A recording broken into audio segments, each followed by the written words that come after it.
The Bear. The Bear. I have been trying to get this man. So my dad texted me one day in 2022. He said, "Go watch this TV show. It's called The Bear." It's like, I see something about this. I'll check it out. I took a couple weeks. I watched the show. I enjoyed the show so much. I immediately called this man. I'm like, "You need to watch The Bear on Hulu." He's like, "Yeah, I've been meaning to it." Fast forward to yesterday night. I 2 nights ago rather. I text this man in the middle of the night. It's like what, like 2 a.m. in the morning, maybe? It was approximately 12:50 a.m. Christian, when you wake up, when you finally look at your phone, call me.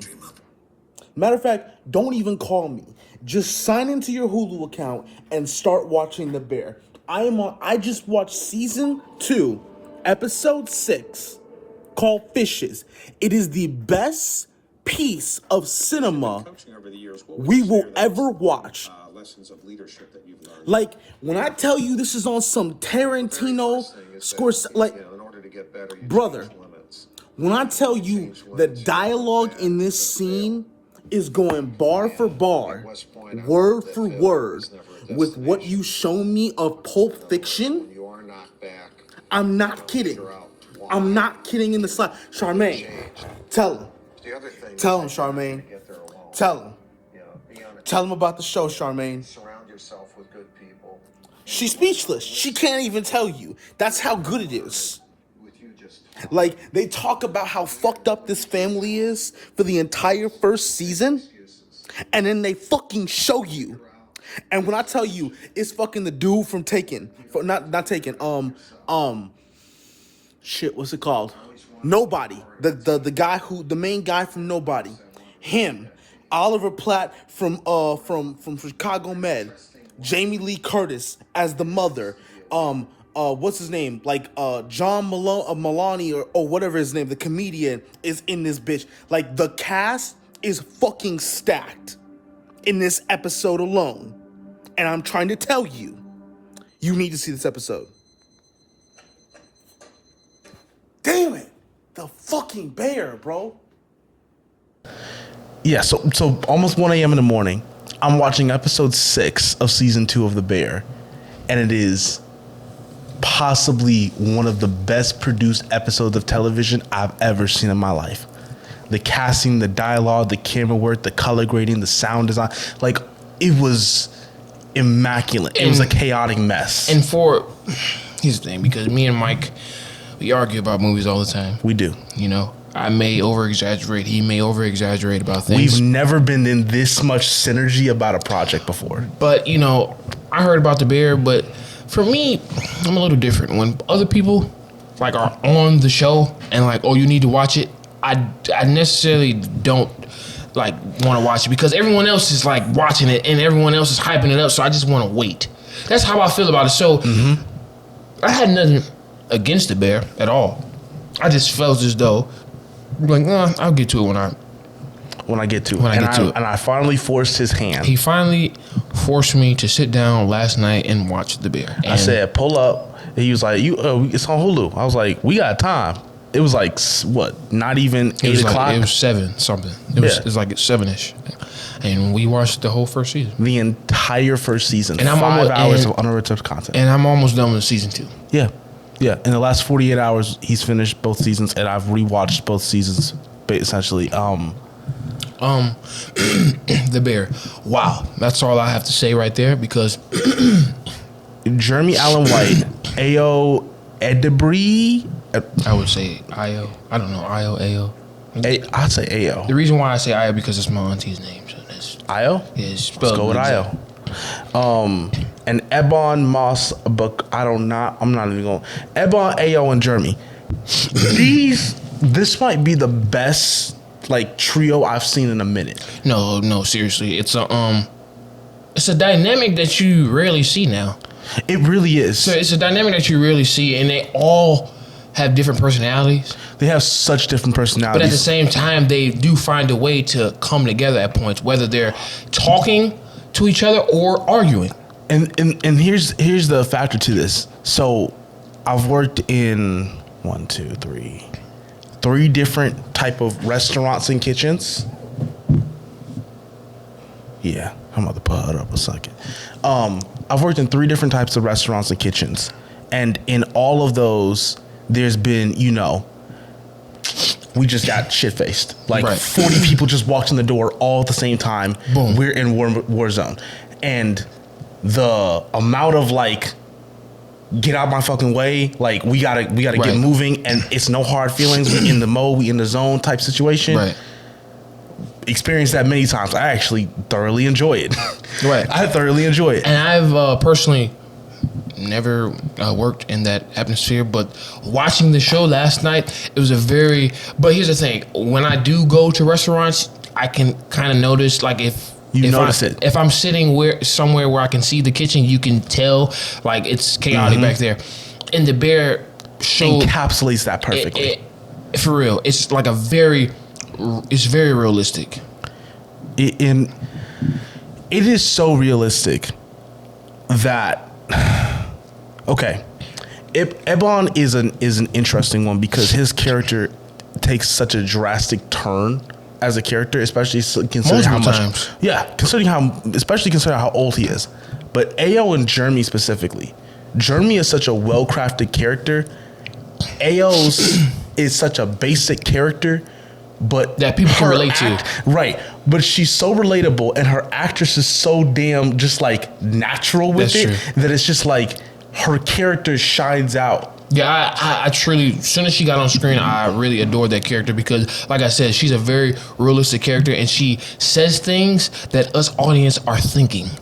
Oh yeah, all the time. She has no filter, and a lot of people don't have filter. And if you really think about it, if you was in someone's mind, you wouldn't really like what they saying about you personally. And she says what's on her mind. She's very heartwarming. She's also shy, but it's also kind of cute because she's trying to get her point straight, but she realizes that people are not getting her, if that makes sense. Right. So she's like, I don't know. So, and then she takes over stuff. She really do. She really does. Like Second episode, she was taking over. Literally. The restaurant. Literally. She didn't want to, but she had to. But she had to. She had to. So I made a different video about this, but I will recap and re-summarize as much as I can in my mind. I wanted to talk about this. The Bears' level of cinematography is stellar. It's a spectacle. It truly is. Like, when the pilot episode came on, Jeremy Allen White, his back to the camera, he's on the bridge, and the lighting reflecting off him. Yep. He was immediately like, "Oh damn!" Like, I was touched then because here's the thing: me with shows is kind of hard, and Mike can tell you this. Anybody that knows me like this, I'm a movie guy. I watch a lot of shows. Don't get me wrong, I watch a lot of shows, but I also don't watch a lot of shows. For some reason, it's hard for me to watch a 30-minute episode, but I can watch a 3 or 4 hour movie. I don't know. I think it's just certain shows have like 20-some episodes and they be like an hour, and I'm like, I can't sit through this for some reason. it's the format. But the Bear, I haven't been this intrigued.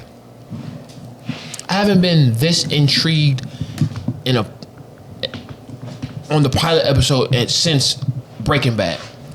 And Breaking Bad is my favorite show of all time. I haven't been this intrigued in a pilot in a very long time. Like, as soon as we clicked, he turned it on, I was just captivated by the cinematography, the writing, and just the performances. And like I said, how they maneuver in the restaurant, because it's chaotic, it's very stressful, and man, it's very engaging.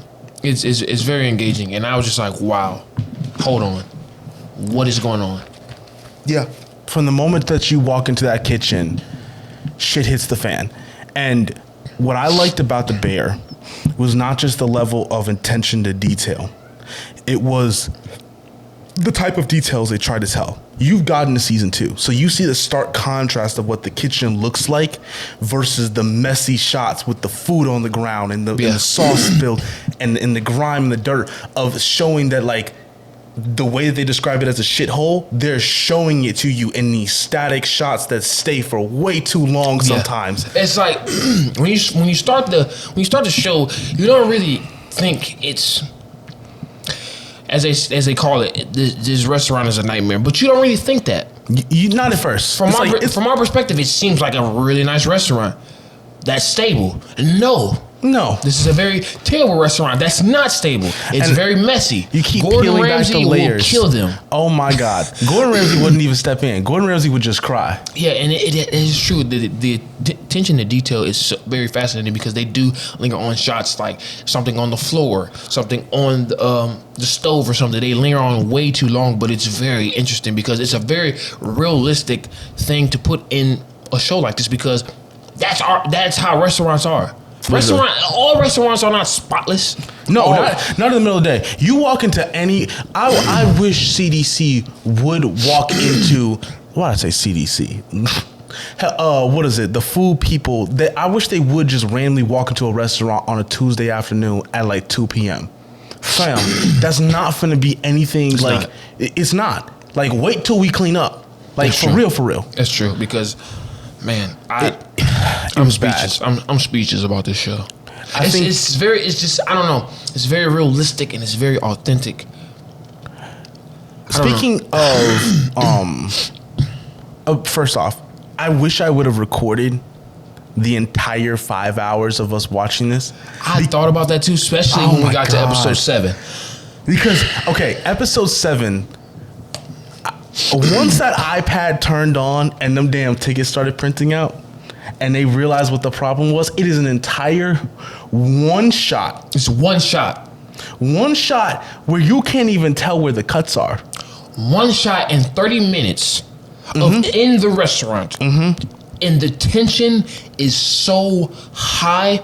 It was insane. It was so the much level of tension. The tension and what makes this show so good is the writing. The writing. The dialogue and the characteristics are just amazing. The writing is out of this world. Let me tell you something. The dialogue is very quick and witty. It's on the nose, and I really love that. The dialogue doesn't seem corny. It doesn't seem like they're trying too hard to say the line. It doesn't seem like, they're dragging it. It's very quick and witty. So if you're just like, when they cast this, when they got casted, they realized like, no, we got to get this moving. This is not. Yeah, and I think my favorite moment. Well, there's two of them, but my favorite moment in the episode alone was when Jeremy is staring at the printer and it's still printing out shit, and he smacks it and walks away, but the camera doesn't follow him. It just waits till he pans back around the other side of the kitchen and just holds the shot. Holds it. I'm like, whose idea was this? Like, and the thing is, it's like, if you're into cinema, you realize how hard a one shot can be. A one shot is very, very, very hard. You imagine if episode 6 of season 2 had been a one shot? That would have been wild. For a second, it was a little bit. I'm like, hold on. For a second, it was. I thought it was gonna pull episode 7. I'm like, for a second, it was getting there. I will say that much.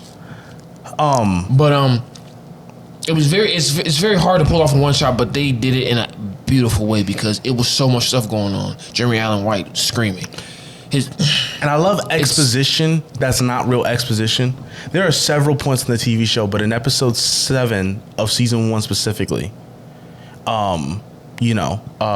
Richie gets stabbed, so Eber's patching him up, and he's trying to get away from the pain. So he's like, Eber, tell me about the regime or whatever again. Yeah. And he went through all this different stuff, and he's like, too many hands in the pot, too many people trying to get control. Everybody ended up dying, and it was like, at the moment, what you were witnessing between Richie, between Bear, it's like that was happening. It was happening in the moment, and I'm like, they just didn't die. literally, they almost died. Right. They almost did. And what made me so, Jeremy Allen White's performance in that particular episode blew my mind. Yeah, he killed it. He's a very fascinating character because here's the thing. He's obsessed with this restaurant. He really wants to fulfill his brother's dreams and make this restaurant something. Exactly. But he's obsessed with it. But you can he stands on business. But his character stands on business. But at the same time, you can tell it's a lot of pain and darkness behind his eyes. Yep. But you can also tell he's in a very emotional character. So it was such fascinating to see that rage. Finally, I'm like, oh my God. And here's the thing. They talk a lot about their family in the first film, in the first season. You know, they talk a lot about their family, and you see there's a lot of pain, there's a lot of trauma. You weaved into it. You get that feeling. You see a lot of you feel that tension through the family, because here's the thing: we don't really see the family in the first season. No, you never see the mom in the first season. You only see the siblings. There's only flashbacks of John Berthenol as Mikey. Right, but here's the thing: they mention Michael as this. Michael is such an Michael has like what, maybe 20 minutes of screen time the first season. Literally, but you know so much about Michael. You know so much about Michael. It's like at first you're like, okay, what the fuck was this nigga doing? What does he have to do with this? But at the same time, it seems like he was a very menacing person. He seemed like he was into a lot of stuff. It just seems like he had a scary past, and people.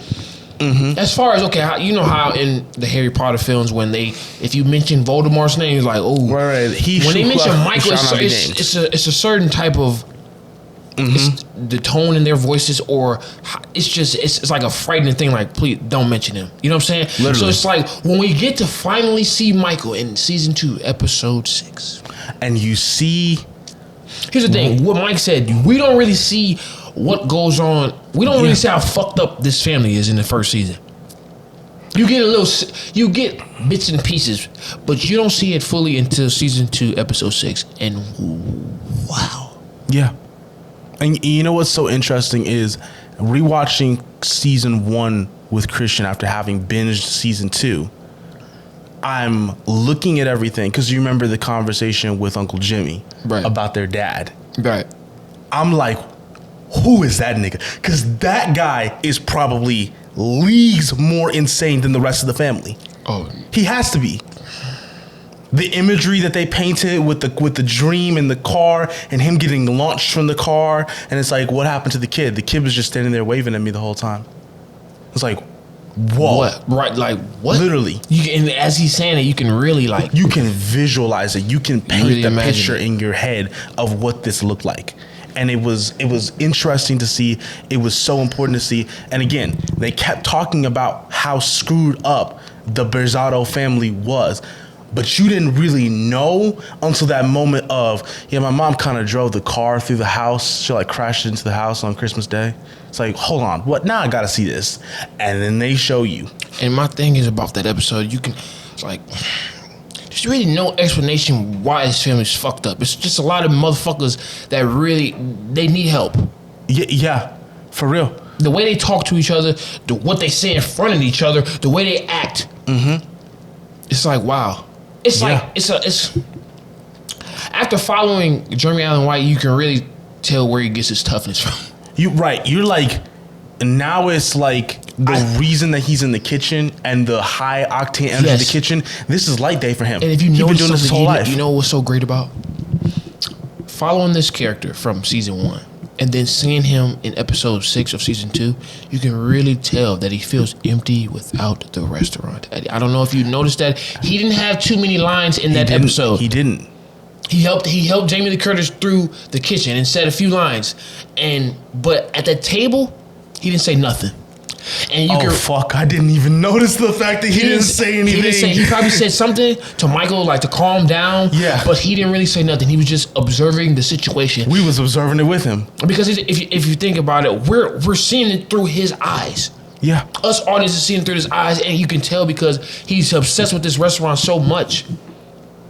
He feels lost without it. Yeah. There's multiple times he said I should never even came back home. Remember? Legitimately. So it's like, as a character, it's like we follow him so much and we get to know him. It's a lot of character development through the first season and towards the second season. But we understand who he is we understand how he works and how he maneuver, works. What I love about Carmy's character is that as of right now, he still is dealing with the same issue that he was from the same first episode of season 1. He was starting this business from fucked, as Jimmy describes it. He was starting from fucked, there's nowhere to go. He did really well. The restaurant is popping off now. But he lost his girl. He was having a complete mental breakdown in that cooler. In the first season, he was having sleep issues, cooking food in his sleep, and not able to sleep sometimes, heart issues, all that type of stuff. And you see in episode 6 of season 2, you see this dysfunctional ass family that his aunt is like, baby, you got to get out of here. If you want to come live with me in New York and find something else, you can do that. And then he does that, and he finds this addictive, toxic relationship with High Octane Kitchens, and then brings that shit back home. Yep, definitely. Wow, for real. And the only reason he's doing it is because he has this dysfunctional, one-sided relationship with his brother, who's now passed away and left him the restaurant, and has been baggage ever since. It's like he's trying to run away from his past.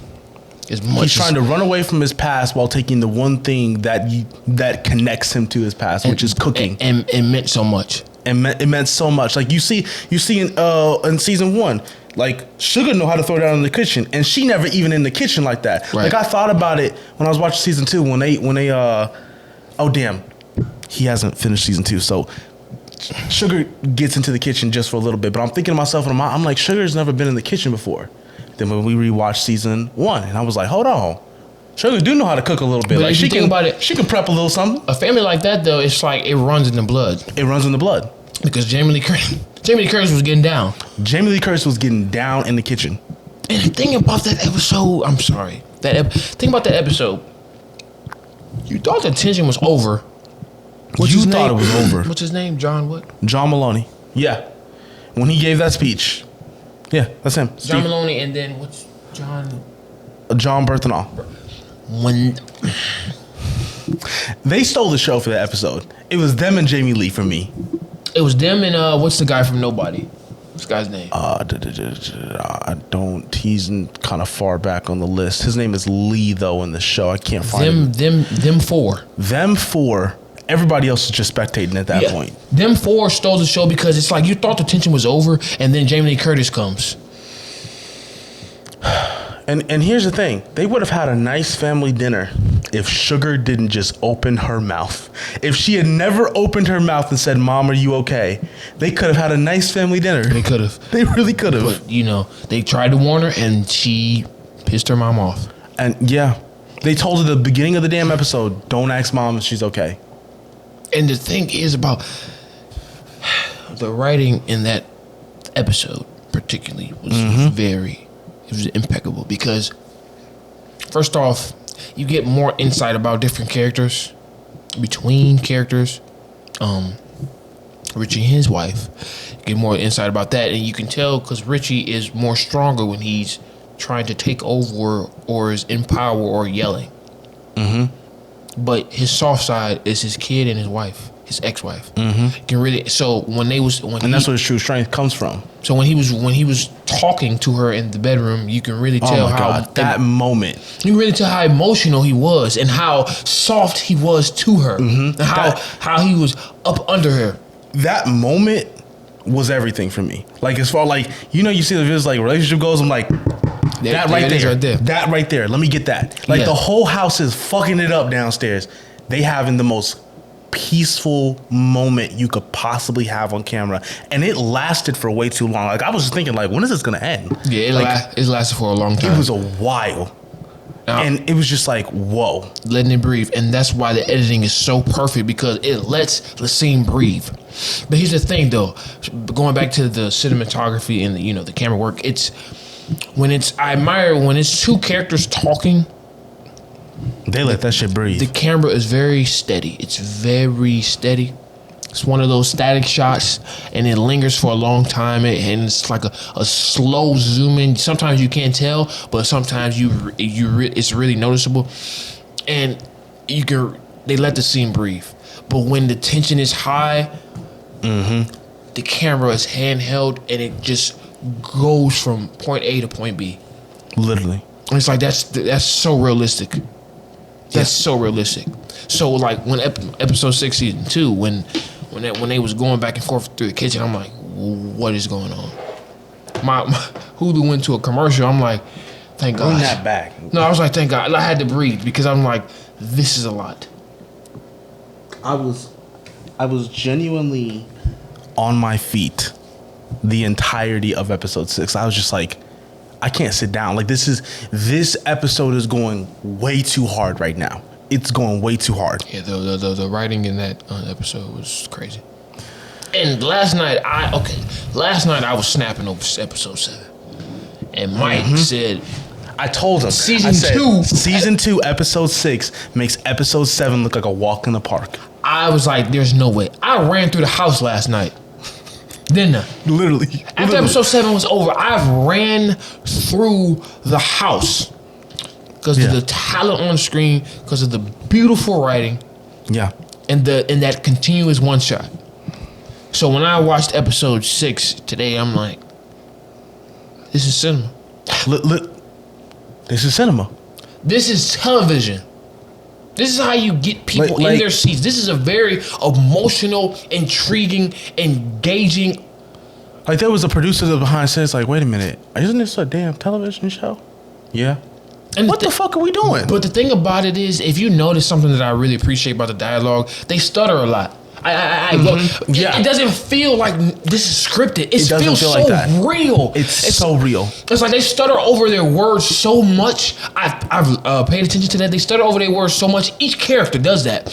It's like, is this even scripted? Is this off the dome? Because it just seems so realistic and raw and witty. So it's just like, this can't be scripted. Right. These are just real characters at this point. It's real characters that feel that's dissected and fleshed out so well, and you really like them. It's like, wow, these are people. These are not just actors that want to act. These are people that live in our lives in some shape, form. This is such a rare moment. This is one of those bottle of lightning moments where this TV show did it and replicated it twice, matter of fact, of having an amazing cast, an amazing group of cinematographers and crew, an amazing group of writers behind the scene, and all of those people were working in congruency with each other. Like, you don't see that. You see some amazing writing, but maybe the camera work is just, standard Hollywood camera work. Right. Some amazing camera work, but the script and the storyline itself wasn't like, some stellar performance. It's a very direct, it's a very well directed film, but the script's terrible. Right. When you boil down the actual story itself, you're like, the story was like lacking in certain points. It's a lot of films that it's like it doesn't have everything. You can't have this. It can had everything. It's like a lot of movies, some great dialogue, but it's not really stylistic, if that makes sense. It's only. The actors didn't take to themselves what the role was and make it their own. I am fully convinced that Ayo made that her role. She made that her role. That woman, she's great, and that she deserved that award because she did a fantastic job in this show. That's what made me start season 2, because I was like, I remember seeing that she got the award, and I was just like, bro, let me go watch the show, because she was crazy in season 1. I'm being dead serious. The Bear is great, but if she somehow they continue this, because season 3 is supposed to come out this June. Right. June? Yeah. We're finna have a blast or something. She's one of those characters, if she got off the show, it wouldn't even make sense. It wouldn't feel right at all. It wouldn't make sense. You know what's the other thing? The main character, I don't think anyone's had an actual arc where they've like completed a process. Like, Ayo and Marcus still ain't figured out they shit, and they've been doing this since season 1. That's true. Carmi is the one that needs to leave the show. He need to go sit down somewhere. But he need to go spend meditating in the forest. If he leaves the show, it wouldn't be nothing either. It's right, because the bear is gone at that point. Because he's the main protagonist, but also he's just a very intriguing character that you want to follow. It's like you root for him. You really want him to succeed in this restaurant and fulfill his dreams. And it's just like, wow. And I think something else that's so interesting about this is that because of the way the characters are designed, all the outcomes that you want from the characters are completely unrealistic. Yeah. Marcus and Sydney ending up together is completely unrealistic because they don't know how to communicate with each other outside of the kitchen. Like It's true. Marcus just gets like tunnel vision, and Marcus is the living definition of tunnel vision, because in the background, while niggas is like, I need 47 chickens, 187, he's worried about a fucking donut. He is so tunnel vision when his emotions hit him. Yeah. And he's another fascinating character that they have a whole episode to that I was very shocked. Oh my God, that episode was so great. You get more insight about his character, and you actually feel for him because his mother. Yep. And you really get to know him when he's in the kitchen. And I'm like, getting to see him in I forgot what the place was called. And let me tell you something. The cinematography in that episode, I was like, there is no way. This looks beautiful. Yeah. And then Will Poulter showing up in The Bear was amazing. I'm like, hold on. I was like, Will, hold on. Wait a minute. I'm late to the party, but I had just watched Midsommar, and he's in there. Really? Okay. He's in Midsommar. So I'm like, hey. Really? Like that. Will Poulter has a unique graph of movies ranging from We Are the Millers to Midsommar to Narnia of all places. So it's like Maze Runner. Literally, The Revenant actually pretty good. Guardians of the Galaxy, Guardians of the Galaxy 3. Yeah, he's all over the place, and it's just like it's so fun to see him in this role. I think he's one of those actors that's just like he's really talented at just showing up and popping up all the place. Like, hold on, Will here? He was just right. He was just in there. But yeah, literally, that's his whole thing. But he doesn't seem like the same character, and he never seems like the same person. He never seems like the same person. Like in that particular episode, for that little bit of time that we saw him, I did kind of feel for his character, because it seems like he's a character that like stays on his only. What was so cool? You saw a character that was at the end of their arc. You didn't have to see his arc or his change. Nope. You just saw the end of it, and he talked about it. Yeah. Literally, because here's the thing: it's like he's focused on cooking. That's all he does. But at the same time, it seems like he's gone through so much. Mm-hmm. And he talked about it. It's like, I wanted to be better than Carmi. Yeah. And I dedicated my life to that. And even when I dedicated my life to that, I still was not better than him. It's like crazy. It's like his character was very interesting in that one episode, because it's like you can tell that he's gone through so much, but he'd rather just keep it to himself and just keeps cooking. Like the show opens up. You know, I love a cinematic universe. The show opens up where if season 3 was nothing but bar for bar, episode for episode being spin-off, one episode spin-offs of each individual story. Carmi and Will Poulter's character when they was in school together. What's it called? Sydney's mom when she was younger. Michael when he was running the restaurant back in the day. I would love that. Yeah. Michael's dad. They have potential to do a lot. They have spin-offs. So many potential spin-offs, and it's like if there was just an entire season of just that, I'd be fine with it. Let me tell you something. I would love a Sydney show. I don't care. I want to know her backstory more. My thing is, this is Sydney's show. That is true. Like this is just as much. Sydney been here since episode 1. She walked in and she been on this damn kitchen. She's a protagonist as well. She's a protagonist. Yeah. I'm so glad they didn't just do nothing with her character, you know? I'm so glad that between Sydney and Tina and Sugar, they're just not reduced to background female characters with a basic understanding. Like they're fully fleshed out. They're fully fleshed out, and they're not just like those. They're not useless characters. They're not useless characters. They're not just thrown in the show just to be there. They really are real people that we follow. Like Tina, let me tell you something about Tina. I did not like her. Well, you did not like Tina when the show started. Yeah. But something about her too, it's like she's hiding something. These characters feel like real people that don't want to talk about their lives. All they want to do is cook. They want to do what they was born to do. Literally. And they was chefs. Yeah. Because there's a lot of, oh my God, when she did karaoke, that particular scene is probably my favorite scene of the episode, because you really feel something really You feel a real person. You like really you said. you feel a real person, but it's something cold about her that she doesn't. She done want, been through life. that she's been through life, and but at the same time doesn't want to let out or let go of what happened to her, because it's like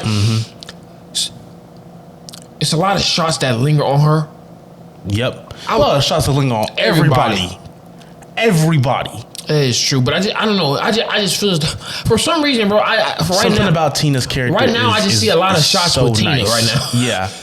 It's like she's a very heartfelt, touching character when you get to each episode and you get to know her. She's a very nice person. Because if episode 1 and 2, I'm like, Pack this bitch up.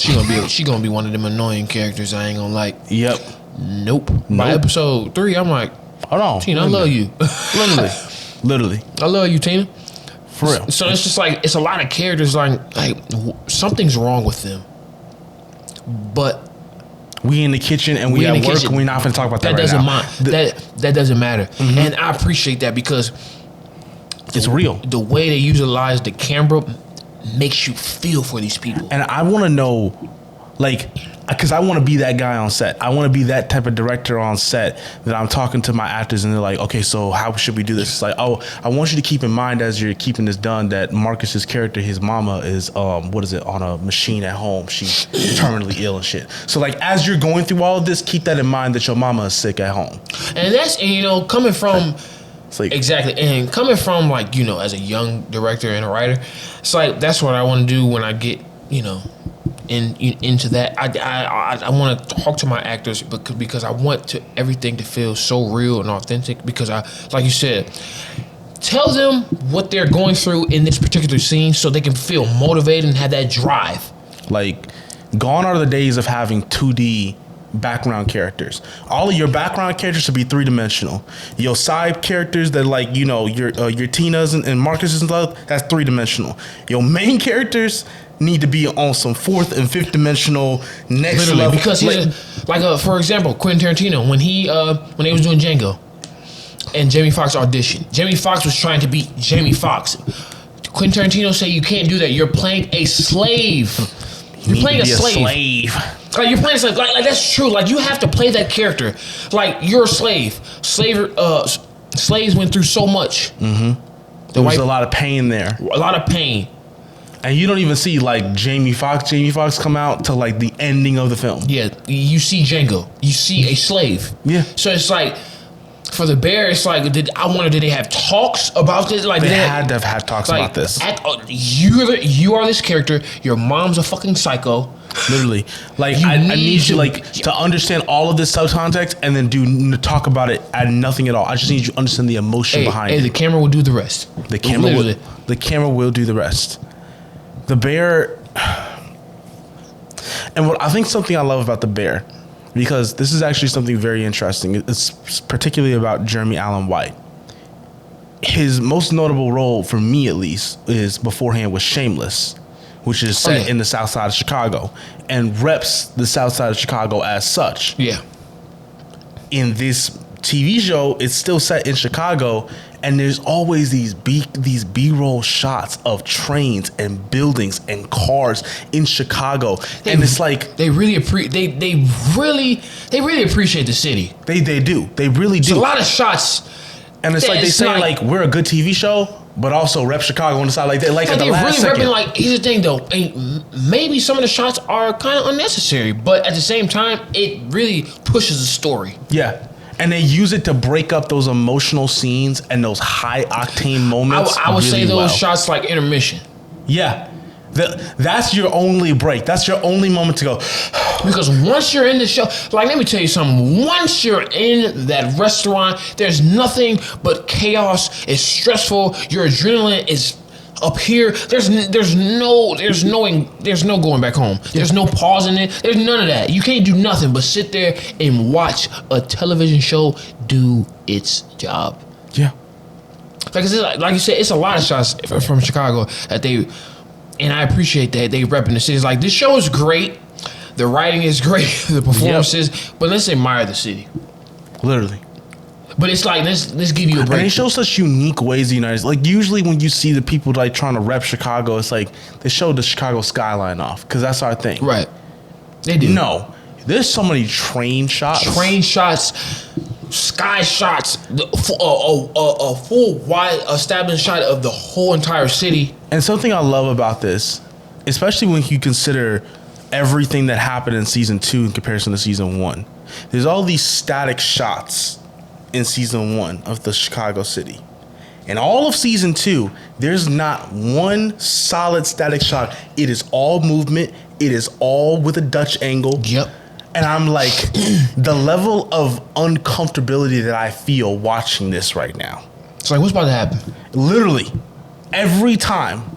You know what else I appreciate? I don't know if I'm pretty sure you noticed it. The close-up shots of the food.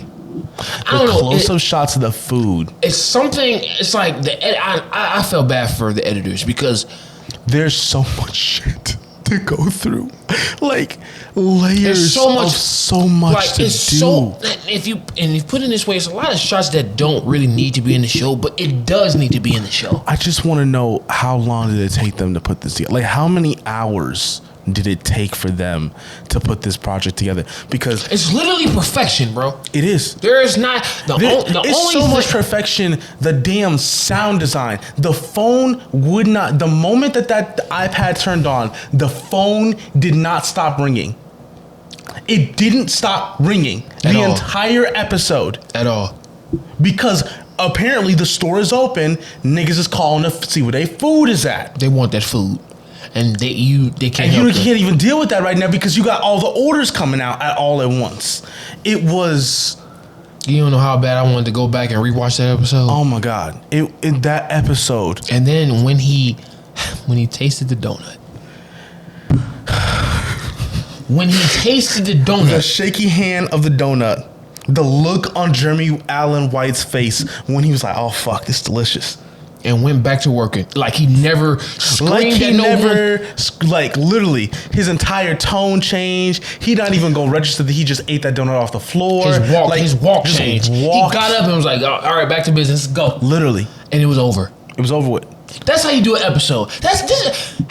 I'm sorry. We are hyping this show up, but it needs to be hyped up. It needs to be hyped up. Christopher Stower directed some of the episodes, wrote most of the episodes, produced the episodes. This nigga, what were you doing, bro? You have inspired us. Oh, you've definitely inspired us. You ever watch this? You have inspired us because you cold with that pen, bro. The pen, the camera, you just being in the room has affected this entire project. You know what I appreciate, man? And this is why I love the art form of filmmaking. Because here's the thing. It's certain directors and Christopher Storer, they put their all into it. This is not a hobby, man. They don't just be like, okay, we're gonna direct this film and boom. They really put their all into it, and you can really feel the craft in every frame. They don't waste time.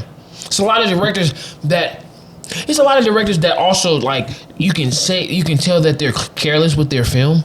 Yeah. But it's also directors that take time doing that project. You can tell you can tell that it means something. And coming from a guy that loves cinema and wants to be in that league, it's like, wow, you can't do nothing but admire the craft that's on screen, because it's like, this is what you want to do. This is, people don't understand you. They just think a movie's a movie. No. This is art.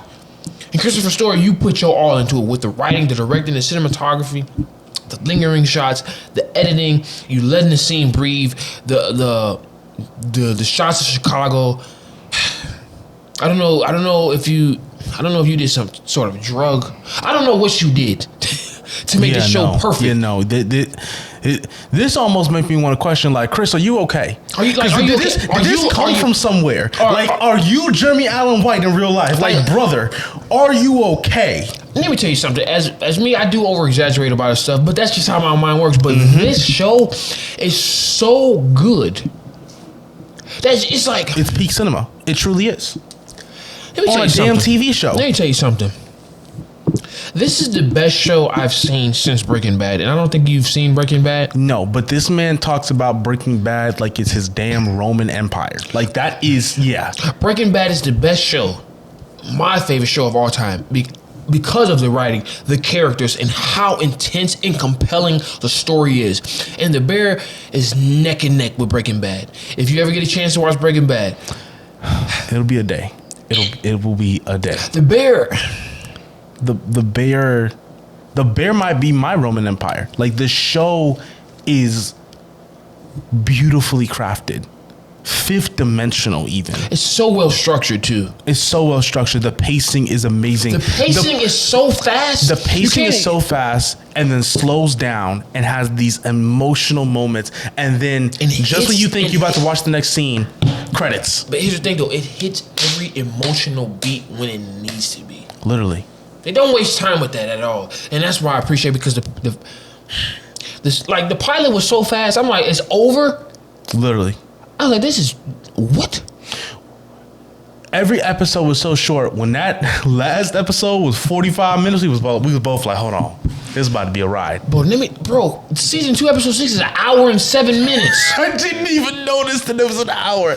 When I told you it could have been longer and I would have never noticed. That could have been that was a short film. Exactly. That's literally what it was. How about this? And I see what you mean. You can go watch, if you've never seen the first season, you can go watch episode 6 of season 2 and have all the information you need about the entire backstory of the family. You can watch episode 1 and then watch episode 6. I loved how it looked. It looked so old fashioned. That's what I love about the episode. You notice that episode looks more like season 1 than any of the other episodes in season 2. Like the orange tones, the grain to it, the dark corners. I'm like, in each corner. Oh my God, yeah. I was like, it really brought out this family, like how sick they are. I'm like, what is going on? Yeah, and the only people in that family that even have part of a mind left are John Maloney's character and and Sugar's husband, the brothers-in-law. Literally, they're like, we don't really have a family to go to, so we're just happy to be here. I'm like, you happy to be here? I would not be happy to be there. I would actually stay outside. Sugar was smoking. Sugar was smoking. I would have just stayed out there with her. I'd be like, you I would really have been like, call me for that. The thing about it is, you know what's funny? When the episode came on and she was outside, you would think it was so many people in that house. It's not that many of them. It's not. It's what was it? It was the Fat Brothers. Fat Brothers. John Maloney and his wife. Boom. Boom. Lee, Jimmy. That's 6. Yeah. Mikey, Carmi, Sugar. That's 9. Sugar's husband. That's 10. The mom is 11. That's it. I think that's it. And coming from a guy that I have a massive family. My grandma had 11 kids. My dad's mom.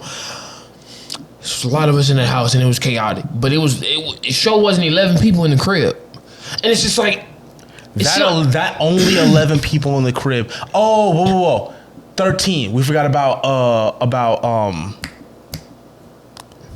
damn, Richie and his wife. Oh, Richie and his wife was there, but they was upstairs chilling. Yeah, they was upstairs for half the damn episode just chilling. What's his name? John Maloney. Is that his name? John Maloney. Yeah.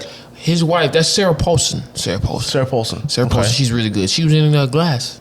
Really? Okay, I don't remember that. I don't know. She was really good in this episode. Like, she was such she's a great actor. She was such a calm breath of air, but you saw that Berzado craziness still in her. Did you notice it was at the end, the title card, it said The Berzado. It did not say The Bear. I didn't notice that. Was like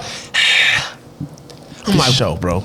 This entire show, the fork scene might be iconic, honestly, because it's just like throw another fork in me, and you're just like, John Maloney, like, is he still holding the fork?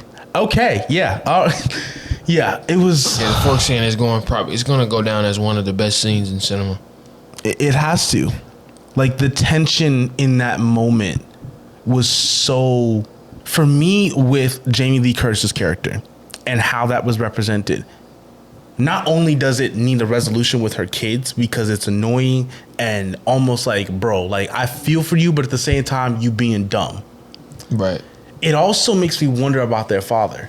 Like, you married this crazy woman. Was she always like this? Did she get like this after you died? Like, what happened? What does that relationship look like? Because if you think about it, when they had that little moment, you can tell it's like a romantic moment, but it's also toxic. Yeah. No, because the father's not present at all. Like, he died years ago. Right. And I'm just like, there's something. There's something. You thinking about Lee? Yeah, I'm thinking about Lee. Lee is also like, he a snake in the garden, and that's sorry. why I'm like, Michael and his combativeness with Lee. I'm just like, yeah, I'm sorry, I messed that up. But yeah.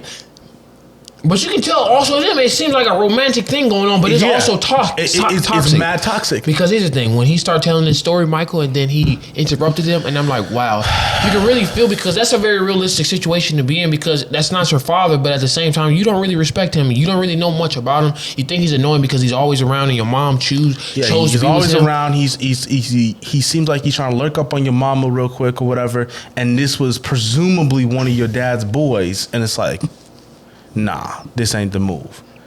And again, there's something missing from that household. There's a level of stability that's missing from that household. And it's like, the clear point and picture for me personally is like, where's dad?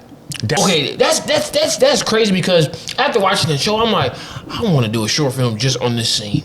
Literally. It's about a discombobulated family. Really. It really is. That was once together. But as years go on, you feel each and every character just crumble and have problems with each other. Like, I was really thinking about, I'm like, what if I actually did a film, when a particular character doesn't want to go to that family dinner. Yeah. Like, in my eyes, like, if I had ever done a film based off this particular episode, like, the shot will either start off with the car pulling up of the main protagonist, or over black you hear the doorbell ring and it's just his back or her back to the camera, and you can and just, when you walk into that house, you don't leave the house. It's like it's cold outside. Literally.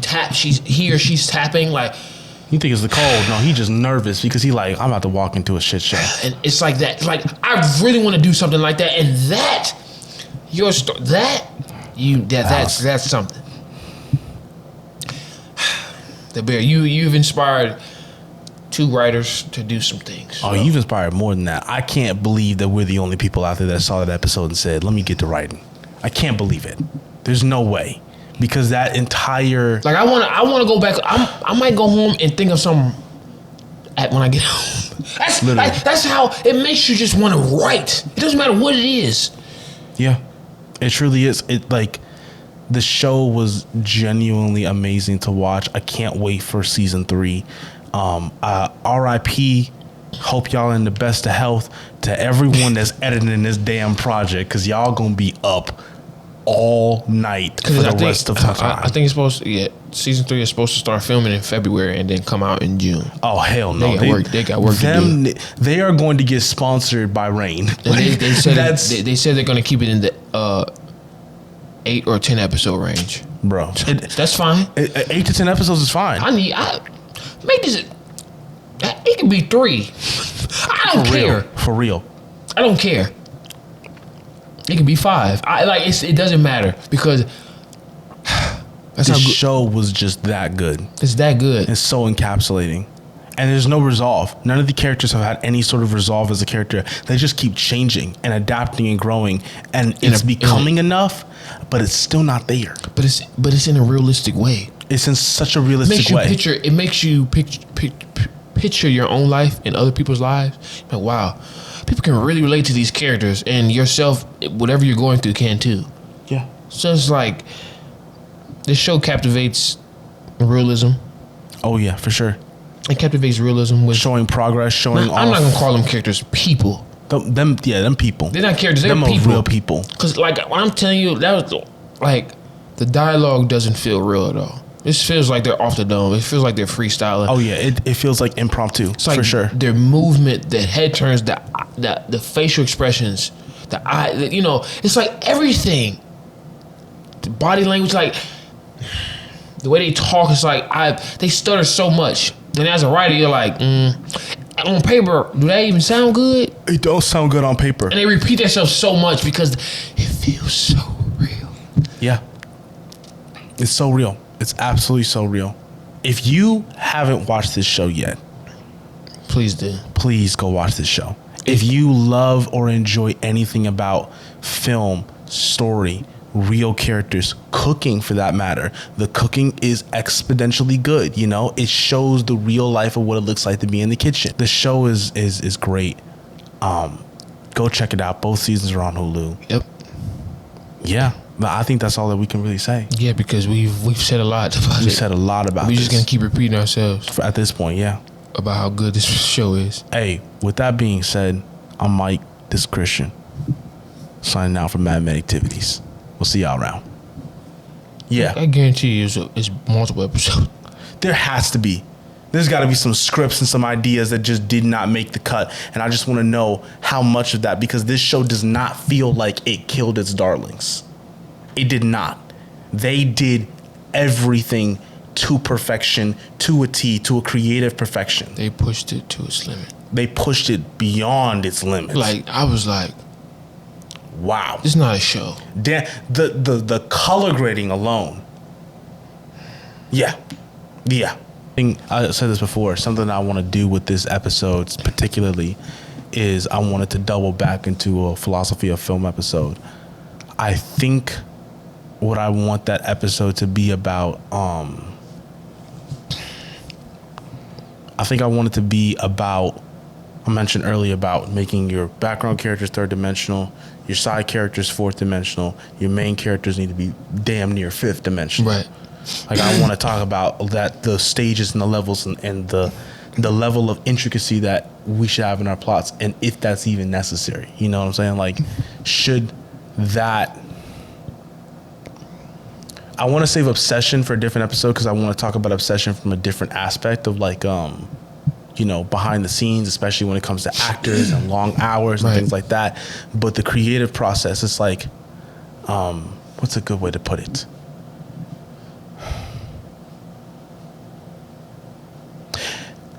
How many of our darlings do we truly kill?